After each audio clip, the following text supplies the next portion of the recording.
Have you ever wondered why certain patterns of behavior seem to repeat themselves over and over again in your life? Or why some people seem to have an innate ease at achieving success, while others constantly struggle?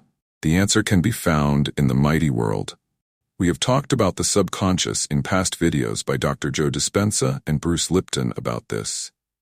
But in this video, we especially want to explore how we can reprogram to achieve our goals and live the life we want. Maybe you have already heard about this in previous videos, but we want you to understand it with more details, and if it is not yet clear to you, you understand it once and for all. So if you want to have clearer knowledge, or if you still don't know, you don't know any way to reprogram your subconscious, watch the video until the end and share it with others. Let's start. Life is an expression of your programs because 95% of your life comes from your subconscious. What would happen if your subconscious programs coincided with the desires and aspirations that you have in your conscious mind? Twice a day, your brain is primed to download information. And this is when you can reprogram your subconscious mind. The conscious mind can learn from reading a self-help book, attending a lecture, and even from watching a movie. It can learn from something so simple like an aha moment.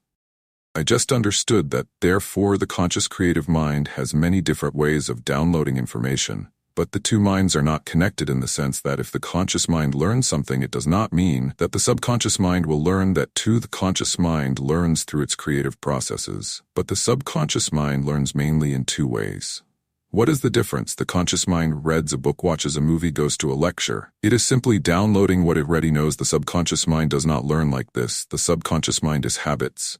So how do we input programs into that subconscious mind? The first way was the way we download information into the subconscious mind in the first 6 aura spheres of life. The subconscious mind, OP, rates at a vibrational frequency of the talo, which is hypnosis. Then you can download information directly to your subconscious if your mind is in a state of hypnosis. That it's a way to acquire a program. So the first 6 or 7 years, how is the brain of a child operates predominantly into hypnosis, but now that you are older, how do you do it well? Here is a very interesting fact. Twice a day your brain goes through a period of the vibrational activity. Twice a day your brain is prepared to download information through hypnosis. And when that happens, remember that there are vibrational frequencies that goop. When you sleep, you're in the lowest vibrational frequency called delta. So when you start to wake up but you're not fully awake, that is being in a dream right in the twilight. That is where you are. Just waking up.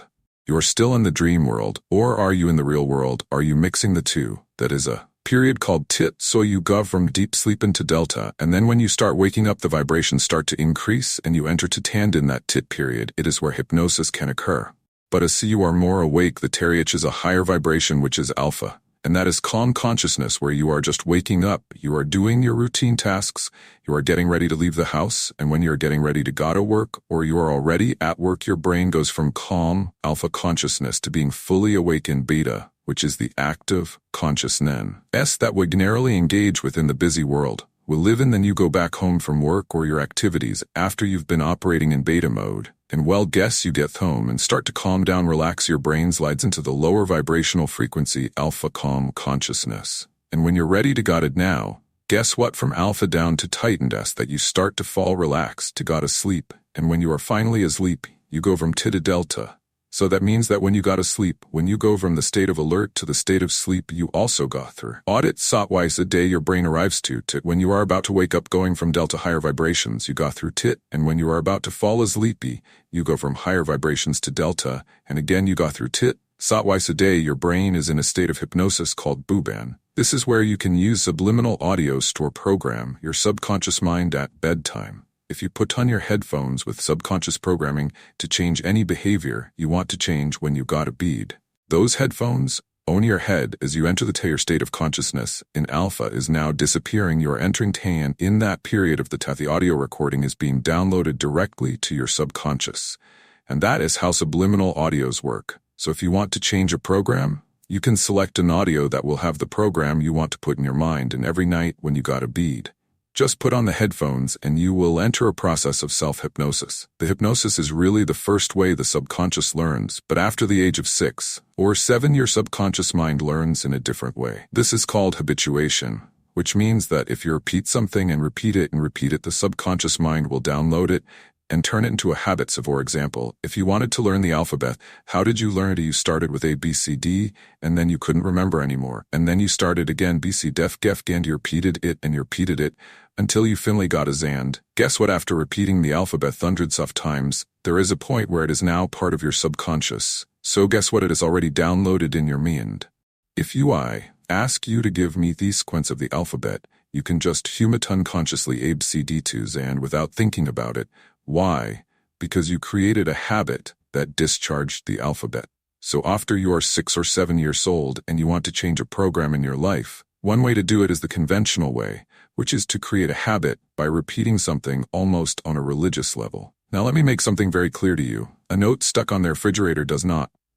It's a habit. Note stuck on the refrigerator is something more like a wish. Every time you pass by and you see it and you think, I wish it were true. But that's not a habit. Habit means you have to do something and you repeat and repeat. That's how you learn of everything after 7 years old. And that's how you learn to drive a car or the work you do or any activity you engage in when you repeat. They become habits in the subconscious mind. But now comes every important topic. What are the programs you have to change?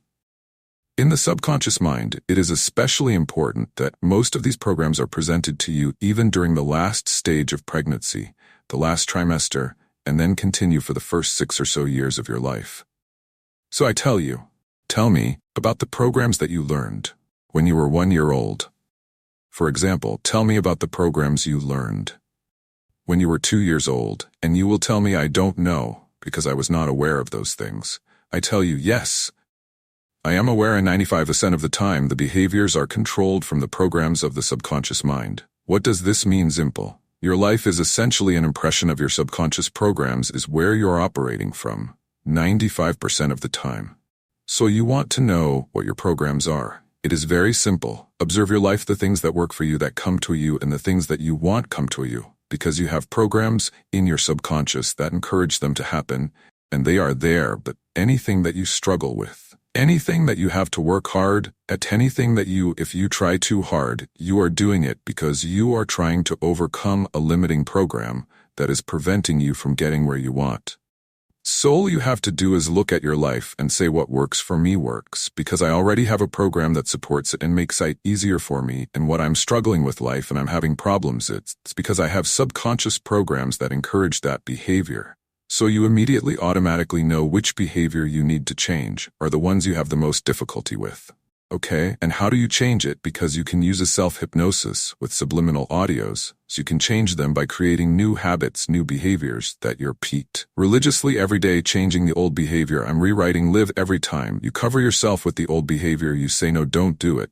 So you talk to yourself and say, that's not what I want. This is what I want. And if I repeat this to yourself, constantly guess that habit will inevitably change that program, and you will put the new program. So now we come to a fundamental point of life, and that mental understanding of life is this: your life is an expression of your programs, because 95% of your life comes from the subconscious. But if you want to change your life, you can do two things. First, stay attentive to your conscious mind, and second, rewrite the programs of the subconscious mind. You really have to reprogram either with self-hypnosis or by habituation. So what are the benefits of rewriting them? Simple as this. What would be the consequence if your subconscious programs coincided with your desires and aspirations that you have in your conscious mind? It would be like being on a honeymoon. A brief explanation of what I call the honeymoon effect. Science has now observed that the conscious minds of people in love do not wander, but remain in the present moment, becoming conscious. This means that during the honeymoon period, the participants control their behaviors and actions using the desires of their loved ones. Conscious minds. Think about it this way. When you are so in love, why would you let your conscious mind wander when everything you want is right in front of your eyes? The result is a heaven-on-earth honeymoon experience. The problem that arises for most, real life inevitably intrudes on the honeymoon. The conscious mind is carried away by thoughts about paying the rent, fixing the car, doing household chores. At these moments, the behaviors expressed and the responses given to couples are not governed by your wishes, and conscious longings are now controlled by the mostly negative behaviors acquired from others. These newly exposed subconscious behaviors were never part of the honeymoon experience. But as they break into the relationship, the shine fades as more and more are introduced. More traits of negative subconscious behaviors. And previously unobserved, these continue to compromise the relationship, sometimes to the point that divorce is best for everyone. In summary, our conscious programs are like the software that runs our mind, determines our beliefs, habits, and behaviors, and it ultimately shapes our reality by understanding the influence of these programs and learning to reprogram them. We can unlock our maximum potential and create the life we want, whether through self-hypnosis, forming new habits, or mindful attention to each of us. It has the power to transform our lives at the deepest level. So we encourage you to explore your own subconscious mind by challenging your limiting beliefs and opening yourself to a world of unlimited possibilities. Remember, true change begins from the inside out. Thank you for joining us on this journey of self-discovery and personal growth. Thank you very much, and until the next video.